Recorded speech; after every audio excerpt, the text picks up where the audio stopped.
What happens when late-night comedy collides head-on with political fire? What happens when an unapologetic conservative steps into the lion's den armed with nothing but conviction and a sharp tongue? The night Charlie Kirk walked onto The Late Show with Stephen Colbert, the air was already charged. Everyone in the control room knew it. This wasn't just another taping. The lights seemed brighter, the laughter too eager. The tension in the studio wasn't coming from the audience, but from the invisible fault lines between two worlds about to clash. Colbert's team was buzzing with anticipation. His writers had been sharpening their jokes for days, knowing full well the kind of guests they were about to confront. Charlie Kirk, founder of Turning Point USA, was no stranger to controversy, and he wasn't walking in to make friends. Backstage, a junior producer whispered to her colleague, "This is going to go viral, no matter what." Meanwhile, Kirk stood with his arms crossed, eyes fixed on the floor monitor, unmoved by Colbert's opening monologue poking fun at Republican leadership. When the stage manager gave the signal, Kirk stepped into the lights with the confidence of a man who had nothing to lose. The applause was polite but cautious, the crowd not quite sure what to expect. Colbert smiled wide, but there was a sharpness in his eyes, the same kind you see before a duel. What began as small talk quickly veered into turbulent waters. "So, Charlie," Colbert began, leaning forward just slightly, "how's it feel defending the most indicted president in American history?"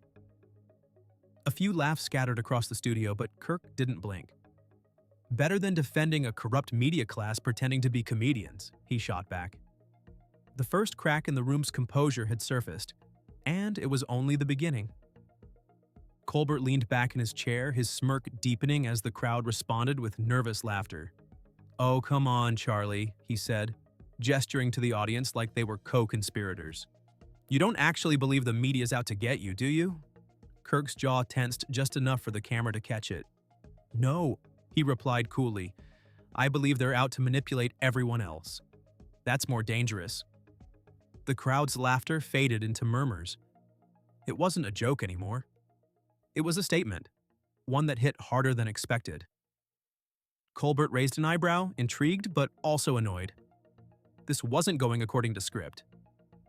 Backstage, the assistant director whispered to a crew member, "He's not folding." There was a certain rhythm to these segments: poke, provoke, control the laughter. But Kirk wasn't playing his part. "So you're saying Trump's the truth teller in all this?" Colbert asked, voice sharpened. "Even after January 6th? Kirk's response came with a slow nod. "I'm saying Trump says the quiet part out loud, and that scares the people who control shows like this." The audience shifted. Some clapped, others scoffed.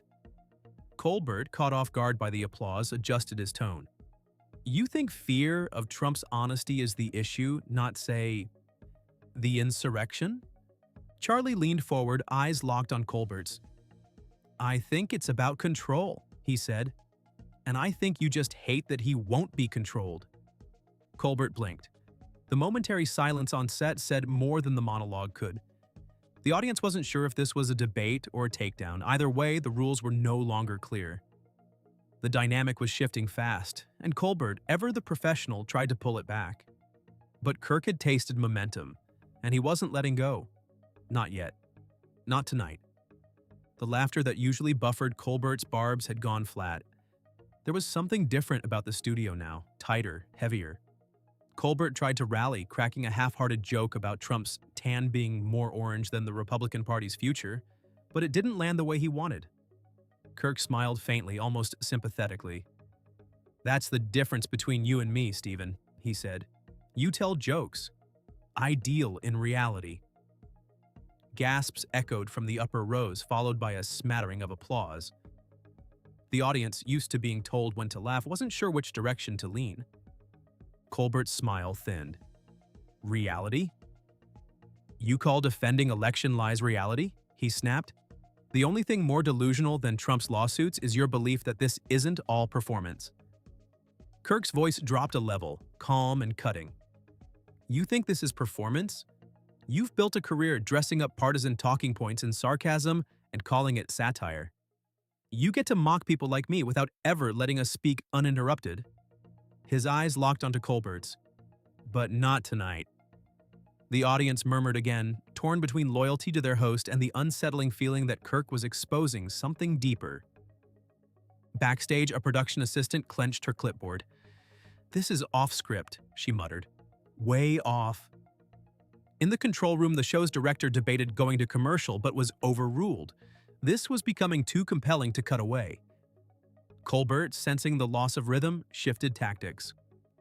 "Okay," he said, tapping his cards. "Let's take a step back. Do you honestly believe Donald Trump is the victim in all this?" Kirk's answer came swift and sharp. "I believe people like you made him into one." A pause, then another scattered clap from the audience. Something was happening, something no one in that room had predicted. Colbert chuckled, but it was hollow now, a reflex more than a reaction. "So, let me get this straight," he said, leaning forward with theatrical disbelief. "Trump's a victim, the media's a villain, and you're what? The moral compass of America?" The crowd laughed, but it wasn't unanimous. Charlie didn't flinch. "No," he replied. "I'm just one of the few people willing to say what half the country's thinking while the other half laughs nervously because they're afraid to speak up." That line hit like a slap. Colbert's smile faltered for just a second before he straightened in his chair. The studio lights caught a glint in Charlie's eye. Not defiance, but clarity. "You call this comedy," he continued, his tone low and deliberate. "But it's just ideological theater. The audience claps for whatever you tell them to clap for. You've replaced punchlines with applause lines." That line drew murmurs from the floor, a few gasps, and a sharp glance from the show's head writer standing off stage. Colbert tried to deflect. "Charlie, you're starting to sound like a man who walked into a bookstore and got offended the books had words." Laughter returned, but it wasn't strong. And Kirk didn't smile. Instead, he leaned in, voice unwavering. "And you sound like a man who hides behind a desk because he's too afraid to have an honest conversation without a laugh track to protect him." The tension cracked like glass. You could hear the audience shift in their seats, see Colbert's jaw tighten. A camera operator whispered, "This isn't going to end clean." The crew could feel it. The show had turned from satire to showdown. And for the first time in a long time, Stephen Colbert was losing control of his own stage. Stephen Colbert took a deep breath, the kind that signaled both patience and calculation. He reached for his mug, sipping slowly, as if stalling for composure. Then came the pivot, measured, sharp, and unmistakably political. "So let's be honest, Charlie," he said, setting the mug down. "Is this really about Trump, or is it about holding on to a fantasy where facts don't matter?" Charlie tilted his head, amused. "No, Stephen. It's about not letting your version of truth be the only one that gets airtime." There was a faint clap from the back row. Someone shushed them. The line had been drawn. Colbert frowned. "You think every journalist, every host, every court got it wrong? That's not bravery, Charlie. That's denial." Kirk's tone didn't shift. "And I think every time someone questions that narrative, they're treated like a criminal or a lunatic. Maybe that's not journalism. Maybe that's propaganda." The words hit like a hammer. The audience shifted again, the room becoming a swirl of uncertainty. This wasn't playful political jabbing. It was trench warfare. Colbert's grip on his note cards tightened. Behind the scenes, producers hovered, debating whether to cut or escalate. The director stayed quiet. The numbers were surging. "Let me guess," Colbert said, voice dripping sarcasm. "You're going to tell us the deep state framed Trump next?" Charlie grinned. "Number, I'm going to tell you that the moment you mocked half the country for voting differently, you stopped being a comedian and started being an activist." The crowd reacted, this time split down the middle. Boos and claps clashing like cymbals. A few people looked around, unsure if this was still a comedy show or a political reckoning. And Colbert, used to laughter as armor, suddenly looked exposed. For the first time, the host was no longer steering the conversation. The guest was. Stephen Colbert shifted in his seat, posture stiffening as he tried to wrest back control. "You know, it's easy to throw accusations from that chair," he said, gesturing to Kirk. "But sitting behind this desk comes with responsibility, something you clearly don't value when you spread conspiracy theories." Charlie leaned forward slightly, not taking the bait, but matching the intensity. Responsibility, Stephen, is exactly why I'm here. You can't pretend to be the moral compass of America while ridiculing anyone who disagrees with you. That's not satire. That's arrogance dressed in applause. A brief hush fell across the audience. The room, always tuned to Colbert's rhythm, now stumbled through uneven reactions. Someone laughed, unsure if it was allowed. Another shouted, "Let him talk!" before being quickly silenced. Charlie saw it. He saw the cracks. "See that?" he said, gesturing subtly. "Even your audience is split now. Not because of me, but because the truth isn't as one-sided as your writers want it to be." Colbert's jaw clenched. He straightened his stack of cards, though he wasn't looking at them anymore. The usual armor of witticisms and rehearsed charm was thinning, and everyone could see it. The camera zoomed slightly for a tighter frame. Colbert smiled, but it didn't reach his eyes. "You're not a truth-teller, Charlie. You're a provocateur in a suit." Charlie didn't flinch. "And you're an actor in a pulpit." The crowd erupted, not in laughter or applause, but in stunned gasps, the kind that turned a taping into a headline. Backstage, a senior producer finally leaned into the headset, muttering, "We need a contingency break ready now." But it was already too late. The desk wasn't just a piece of furniture anymore. It had become a dividing line in a culture war, and both men were dug in. There was a flicker in Colbert's eyes, hesitation, then calculation. He glanced toward the camera, then offstage, where his producer was giving him the rap signal, but he waved it off. "Let's give the people what they want," he said with forced charm. "You want to talk about Trump? Let's talk about January 6th. The audience buzzed, some leaning forward. "Do you still defend what happened that day?"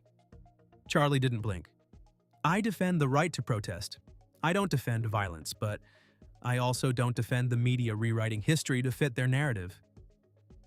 The temperature in the room dropped. Colbert leaned in. "Protest? They stormed the Capitol." His voice cut sharper now. "Cops were injured. People died. And you sit there splitting hairs?" Charlie's tone sharpened in response. "I sit here because your side treats the BLM riots as noble resistance and the Capitol riot as terrorism. You don't get to have it both ways." The tension cracked like dry timber. The audience gasped again. This time some clapped in agreement, others booed. A woman in the third row stood up and walked out. And just like that, the taping turned into a live, cultural fault line. Backstage, one of the editors asked quietly, "Are we even going to be able to air this?" The showrunner didn't respond. On stage, Colbert was visibly rattled. "Equating racial justice protests with an attempted coup?" he said, voice rising. "That's the most dishonest thing said on this stage, maybe ever." Charlie didn't raise his voice. He didn't need to. "The truth doesn't care how offended you are," he said. "It just keeps showing up." The audience fell into a stunned silence. There would be no commercial break. Not yet. The cut that should have come never did, and it was all still rolling. Colbert turned in his chair, addressing the audience now as much as Charlie. "Let's be clear," he said, voice firm. "We invite people on this show to have conversations, but not to spread disinformation unchecked." The crowd responded with claps almost on cue. Charlie tilted his head. "Funny, you didn't seem too worried about disinformation when you parroted the Steele dossier for 2 years. A sharp gasp. Colbert froze for a split second, the mention of that long-settled media misstep slicing through the air. Someone backstage cursed under their breath. The tension on set had gone from political to personal. Charlie wasn't done. "You built a brand by mocking people like me," he said, voice steady. "But you forget. You invited me here. You wanted the fireworks. Now you're acting shocked that the match got lit." Colbert's face flushed, his expression tightening. "I invited you to have a civil conversation," he replied, "not to rewrite facts or turn this into a monologue from CPAC." The insult was clear, but Charlie didn't react. "This is the first time your audience has seen someone push back in real time," he said, "and you hate it." The room stirred again. Whatever wall existed between host and guest had collapsed. Backstage, a tech whispered, "We're not going to make it through this clean." Cameras kept rolling. Colbert, visibly irritated, turned back to Kirk. If you're so brave and principled, why don't you say the one thing that matters? Trump lost, fair and square. The crowd roared in anticipation. Kirk stared back, unwavering. I'll say what your side refuses to admit. Millions of Americans don't trust the system, and silencing them doesn't restore trust. It destroys it. The applause died instantly. Colbert opened his mouth, but no words came. The silence that followed wasn't empty. It was dangerous, and it was just beginning. Colbert's knuckles whitened as he gripped the edge of his desk. "You're defending distrust as if it's noble," he said, his voice low and tight. "But it's not. It's poison." Charlie didn't flinch. "Distrust isn't poison, Stephen. It's the result. The poison was the censorship, the manipulation, the media pretending it was neutral while pushing a narrative from day one." The audience murmured louder now. Some applauded, others shook their heads. You could feel it. The ideological rift, not just between host and guest, but among the crowd itself. The illusion of unified late-night consensus had shattered. "You sound like a man who's convinced his side is always the victim," Colbert said, narrowing his eyes, "even when your side held power." Kirk leaned forward. "And you sound like a man who thinks holding power is the same as having control. Trump may have been president, but every cultural institution, from this studio to big tech, fought him every step of the way. You call that power? That's survival." There were shouts now, not from the stage, but from the crowd. Someone yelled, "Let him speak!" Another shouted back, "Go back to Fox News!" The studio was coming unglued. Backstage, security was alerted. Not for violence, but for energy. Too much of it, too fast. Colbert tried to steady himself. "This was supposed to be a conversation," he said. "It's turning into a performance." Charlie didn't miss a beat. "You're right, but it's not mine." And with that, he stood, not storming out, but standing with a deliberate, composed finality. The air snapped tight. For the first time in the segment, Stephen Colbert looked genuinely caught off guard. The desk, the lights, the laughter, they couldn't contain what had just happened. A truth had slipped through, and no one was sure how to take it back. Charlie Kirk didn't say a word as he stood there. He didn't need to. His posture spoke volumes, defiant but calm. The studio audience sat in stunned silence, waiting for Colbert to say something, anything, to regain command. The host blinked slowly, clearly processing what had just occurred. Finally, he forced a smile. "Well, that's one way to end a conversation," he said, attempting levity. But it didn't land. The joke fell flat. The energy had shifted too far to pull it back with humor. Colbert rose from his chair as well, but slower, less sure. "Are you walking off?" he asked, trying to turn the moment around. "Or is that your version of a mic drop?" Charlie turned slightly, still facing the crowd. "Number, I'm letting your audience see what happens when someone refuses to be part of your narrative." A few claps broke out, hesitant at first, then growing louder. The control room buzzed with panic. "Cut to commercial?" a voice asked. "We can't," another replied. "We'd be cutting away from the only real moment we've had all night." No one moved. No one breathed. The cameras kept rolling. Charlie finally looked at Colbert. "I came here expecting a fight. What I didn't expect was how fragile this place really is." With that, he stepped away from the guest chair and walked off stage. No security, no shouting. Just a heavy, echoing quiet as the door behind the curtain clicked shut. Colbert stood frozen for a beat too long, then slowly turned to face the audience. But their expressions had changed. They weren't laughing anymore. They were watching a man who had just lost control of his own kingdom and wasn't sure how to take it back. The audience didn't erupt into applause. They didn't chant or boo. They just sat, stunned, silent, and unsure what they had just witnessed. Colbert, still standing, adjusted his blazer and let out a shallow breath. "Well," he said with a faint chuckle, "that was different." But the words sounded thin, almost mechanical. The warmth that usually followed a sparring match on his show was absent. A few people offered polite claps, but even those sounded out of sync. The rhythm of the show had broken, and no cue card could fix it. Backstage, Charlie walked calmly down the hallway, trailed by a stunned production assistant. "Do you want someone to escort you out?" she asked. Charlie shook his head. "I think the show already did that for me." Nearby, producers huddled in quiet panic. Phones were buzzing. Social media alerts were stacking. Clips of the exchange, uncut, raw, and already screen-recorded by dozens in the audience, were spreading like wildfire. "It's out there," one staffer whispered. "No matter what we do now, we can't contain it." A silence fell over the hallway, thick with consequence. Back in the studio, Colbert tried to recover. "We'll be right back," he said, gesturing to the cameras as the band kicked in, offbeat, unenergetic. The screen faded to black, but the damage was done. In that brief moment before the commercial, the audience caught a glimpse of the host's eyes. They didn't reflect satire. They didn't even reflect frustration. They reflected something far more dangerous for a man in his position: doubt. And in a world built on punchlines and crowd control, doubt is the one thing that can't be laughed off. Within minutes of Charlie Kirk's exit, the internet lit up. Raw cell phone videos taken from the audience began circulating on X, TikTok, and YouTube. The segment hadn't even aired yet, but hashtags like Charlie Kirk vs. Colbert and Our Late Show Meltdown were already trending. One clip showed Charlie's line, "You're an actor in a pulpit," paired with the caption, "He walked into enemy territory and didn't flinch." Another featured Colbert's stunned silence, looped over and over with dramatic music. Colbert's team scrambled. Editors were ordered to sanitize the broadcast version, but the viral damage had been done. Viewers didn't want the cleaned-up version, they wanted the unfiltered clash. Conservative influencers praised Kirk for holding his ground. Liberal pundits criticized Colbert for letting the interview spiral. But the most surprising reactions came from the middle. Viewers who simply said, "That didn't feel like a comedy show, that felt like something real." Network executives were furious.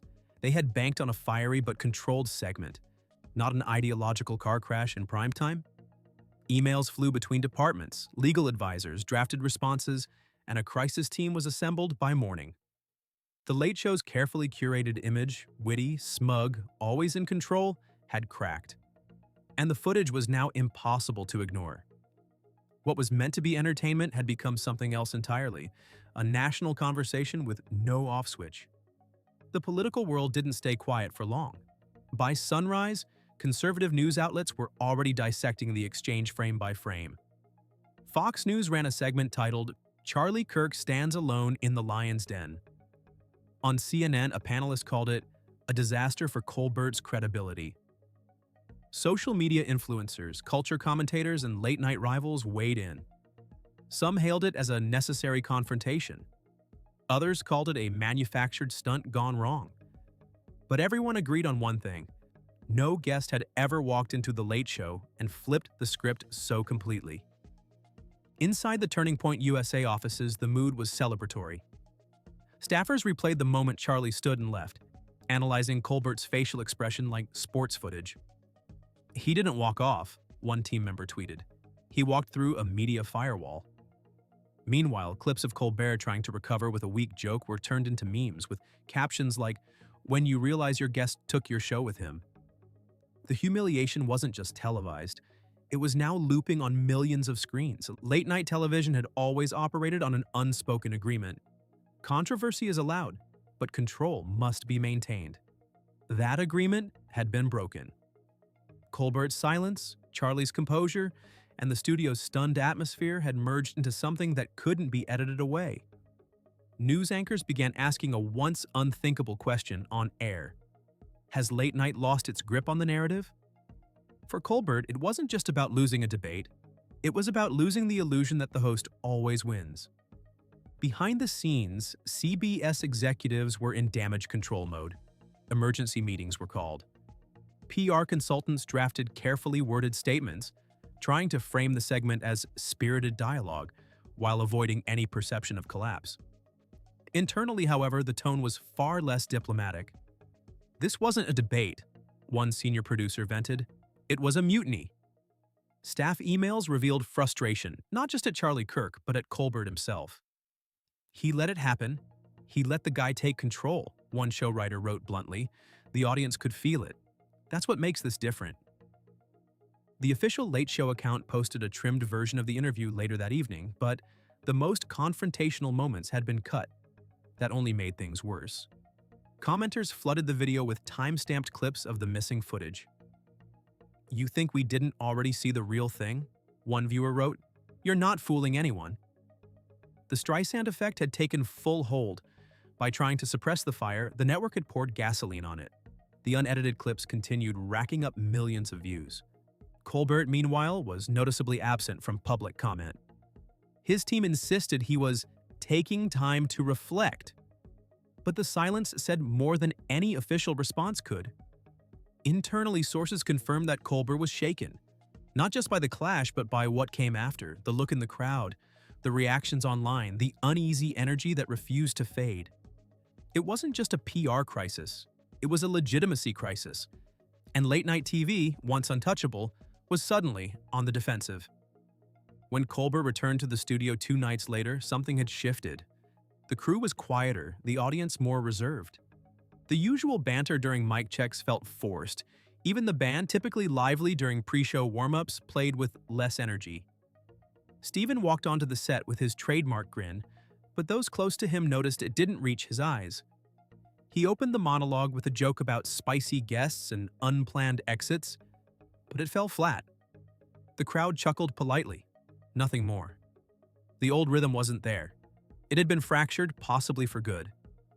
Backstage, veteran staff whispered about morale. "It feels like we're recovering from an earthquake," one floor manager said. "Nothing's broken, but nothing feels stable either."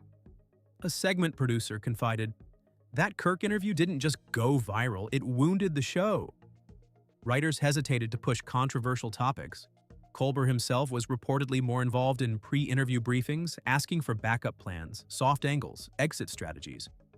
He hadn't lost his talent, but he had lost a layer of certainty. And in a business built on control, that absence was deeply felt. Meanwhile, audience members who had seen the infamous taping began speaking out in interviews and social media posts. "You could feel it live," one attendee recalled. "Charlie didn't storm out. He made his point, then left. And Stephen didn't know what to do." It was a rare admission, from fans of the show no less, that something had gone wrong. Colbert still held his chair, the camera still rolled. But the mystique, the untouchable command of the host's seat, had been cracked, and audiences had seen it happen in real time. As the days passed, ripple effects continued to spread throughout the media world. Other talk show hosts began referencing the incident, some with caution, others with glee. Trevor Noah quipped, "Note to self, don't invite Charlie Kirk unless you're ready to get steamrolled." Bill Maher, in contrast, praised the confrontation, calling it the kind of ideological chaos late night desperately needs. But within Colbert's own circle, the mood remained heavy. Writers were split. Some blamed Charlie for hijacking the show, while others admitted the segment revealed a vulnerability they could no longer ignore. Ratings told part of the story. The night of the interview aired, viewership spiked, but the following episodes saw a noticeable dip. Longtime fans expressed confusion in comment sections and on Reddit threads. Some felt Colbert had been ambushed. Others said he folded under pressure. But a growing minority made a different observation entirely. Charlie didn't win because he was louder.